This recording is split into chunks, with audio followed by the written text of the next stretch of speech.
Regardez les courbures de ces montagnes, de ces nuages, la forme des choux romanesco ou encore ces galaxies. Toutes ont un point en commun, une forme révolutionnaire, les fractales. Et même si la découverte de ces formes complexes est très récente, elles sont déjà utilisées dans beaucoup de domaines. Elles décrivent l'imaginaire, calculent l'impensable et prédisent le hasard.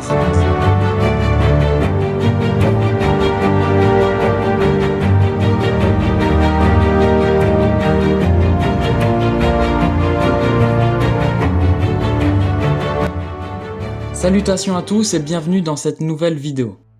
Alors certes, les fractales c'est joli, mais ça n'a pas l'air d'être très utile. Juste des formes complexes, quasi indescriptibles. Eh bien non, tout comme on peut décrire un carré, un quadrilatère avec ses 4 angles droits et ses 4 côtés égaux, on peut également donner la définition d'un fractal. Entre toutes les définitions complexes que l'on peut trouver, retenez juste que les fractales sont des formes en 2 ou 3 dimensions se répétant à toute échelle. C'est-à-dire que l'on peut zoomer à l'infini sur ces fractales, la forme ne s'arrête jamais. Alors je me doute bien que ça vous paraît complexe à imaginer et encore très abstrait. Alors pour vous aider, je vais vous montrer comment construire l'un des fractales les plus basiques. Pour ce faire, nous allons avoir besoin d'une ligne droite, sur laquelle nous allons retirer le tiers du milieu, puis rajouter 2 segments de sorte à créer la pointe d'un triangle équilatéral. Il ne nous reste plus qu'à répéter l'opération plusieurs fois. Cette forme ressemble à un flocon de neige, et en réalité, les flocons de neige, tout comme les choux romanesco ou même les galaxies, sont des fractales. Et oui, les fractales sont partout, que ce soit dans notre assiette, les végétaux, le numérique, la cinématographie, la géographie ou même nos organes, les fractales sont là. Alors tout ça, c'est bien beau. On sait maintenant définir et reconnaître un fractal, mais on ne sait toujours pas à quoi ça sert. Alors pour cela, nous allons sortir du théorique et rentrer dans la pratique et découvrir cette révolution scientifique que sont les fractales.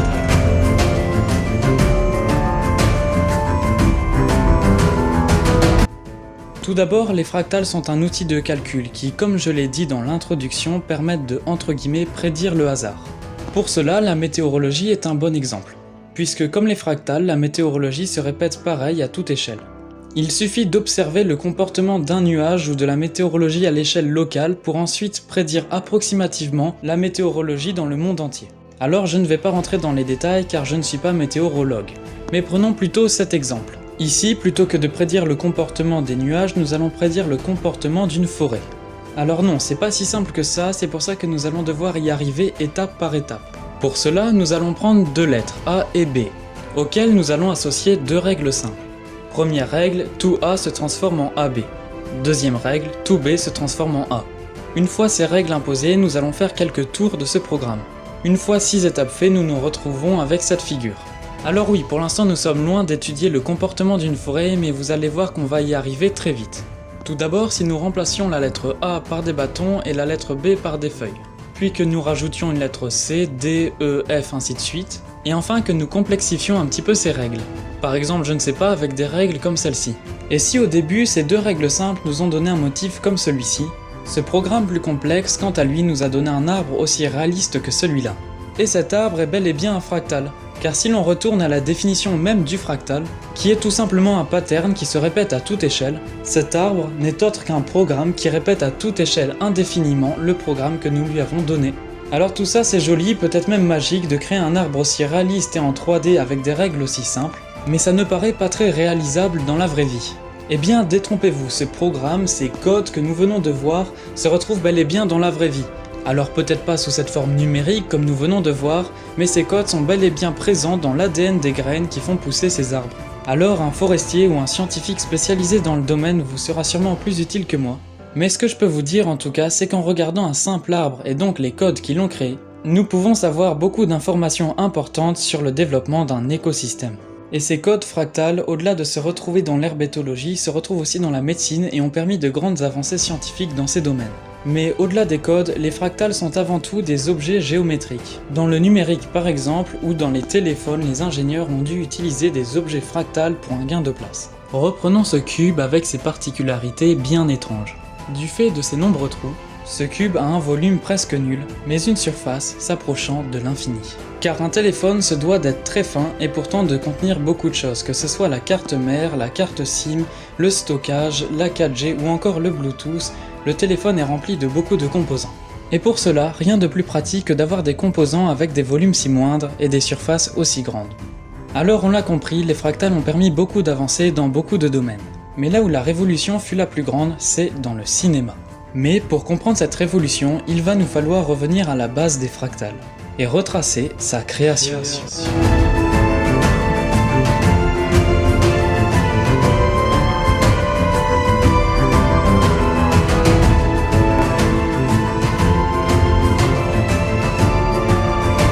Notre histoire commence en 1980 dans un petit studio d'animation en Angleterre. Ici, il travaille un informaticien qui va être à l'origine de la popularisation des fractales, j'ai nommé Loren Carpenter. Jusqu'à présent, Loren Carpenter n'avait pas encore beaucoup touché à la 3D qui n'en est encore qu'à ses débuts. Lorsqu'arriva le jour où Loren et ses deux associés vont recevoir une demande de taille. La demande est la suivante. Une entreprise d'aviation qui se veut moderne pour l'époque lui demande une publicité en 3D où l'on y voit un tout nouveau modèle d'avion volant devant un arrière-plan de montagne. Challenge accepted. Cette publicité doit bien évidemment être en 3D pour promouvoir l'aspect futuriste et moderne de cette marque d'aviation pour l'époque. Ici, un problème est présent. Bien que l'avion ne pose pas beaucoup de problèmes car il n'est pas compliqué à faire en 3 dimensions, ce n'est simplement qu'un gros cylindre avec des ailes et quelques détails à peaufiner. Les montagnes quant à elles sont plus massives et compliquées à réaliser, car la pub se doit d'être un minimum réaliste, et Loren ne peut pas se permettre de représenter les montagnes par de simples pyramides en images de synthèse. Alors la solution à l'époque serait de faire une quantité astronomique de formes et de pyramides en tout genre pour rendre des montagnes réalistes. Mais là est le problème, c'est qu'à l'époque et surtout dans le petit studio de Loren Carpenter, les ordinateurs ne sont pas aussi performants qu'aujourd'hui. Et deuxième problème, Loren n'est pas encore connu à l'époque et cette publicité est malheureusement sa seule source de revenus. Il ne peut malheureusement pas abandonner. Et alors que tout espoir est anéanti du côté de ses collègues, il lui vint une dernière idée. En panne d'inspiration, il se dit que la meilleure idée est d'aller se ressourcer à la bibliothèque. Et sans s'en rendre compte, il vient tout simplement de prendre la meilleure décision de sa vie. Car sur une étagère, il fera la découverte d'un livre très spécial, nommé Les objets fractales. Ce livre explique les recherches et les résultats d'un homme, Benoît Mandelbrot.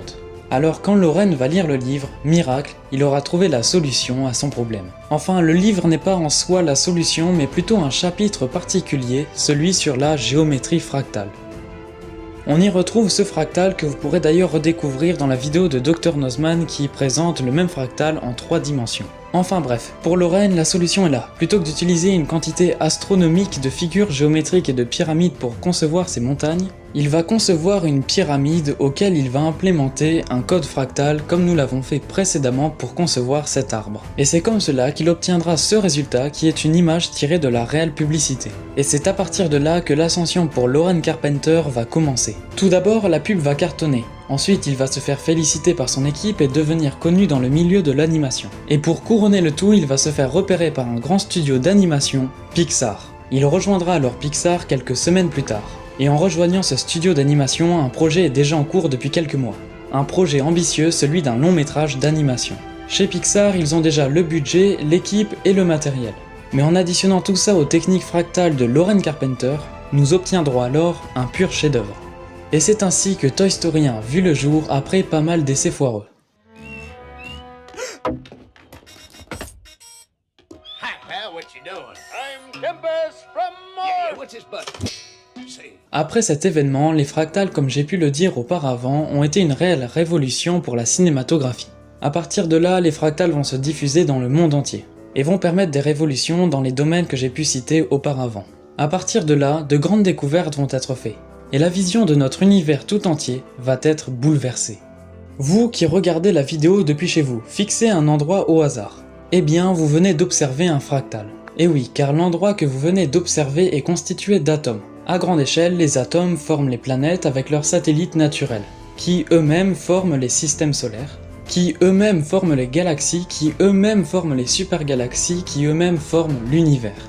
Et là, vous ne remarquez rien d'étrange? Cette forme circulaire de spirale que prennent les orbites des électrons, des planètes ou même des galaxies? Et oui, notre univers est bel et bien un fractal qui répète le même pattern à toute échelle. Alors attention, ce n'est pas totalement vrai, car nous ne pouvons pas vérifier si ce pattern continue en dessous de l'échelle atomique, car tout ce qui est plus petit qu'un atome n'est que supposition.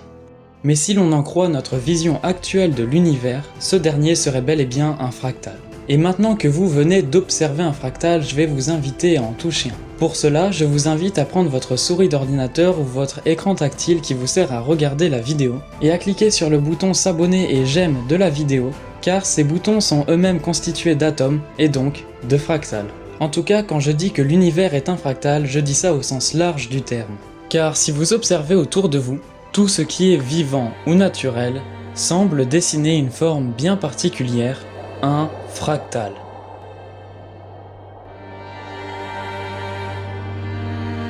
J'aimerais conclure cette vidéo de manière plus poétique. Notre société actuelle, bien que critiquable, a néanmoins un point fort, le progrès technologique. Car oui, aujourd'hui par exemple, il ne vous a fallu qu'un clic et 10 minutes de votre temps pour regarder cette vidéo.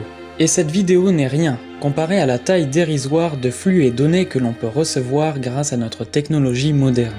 Si il ne vous a fallu que 10 minutes de votre temps pour découvrir ce que sont les fractales et redécouvrir le monde autour de vous, rendez-vous compte du potentiel que vous avez entre les mains. Au fin fond de notre univers si chaotique, magique et quelquefois illogique, nous, êtres humains, peut-être la seule forme de vie aussi évoluée de notre univers, nous n'avons pas la capacité de comprendre ce dernier, ni même de l'imaginer tel qu'il est. Mais en vous intéressant et en essayant de l'appréhender avec cette vidéo par exemple, vous avez déjà fait beaucoup.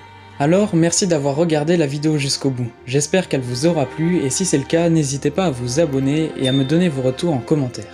Et n'oubliez pas que la science n'attend que vous pour être découverte.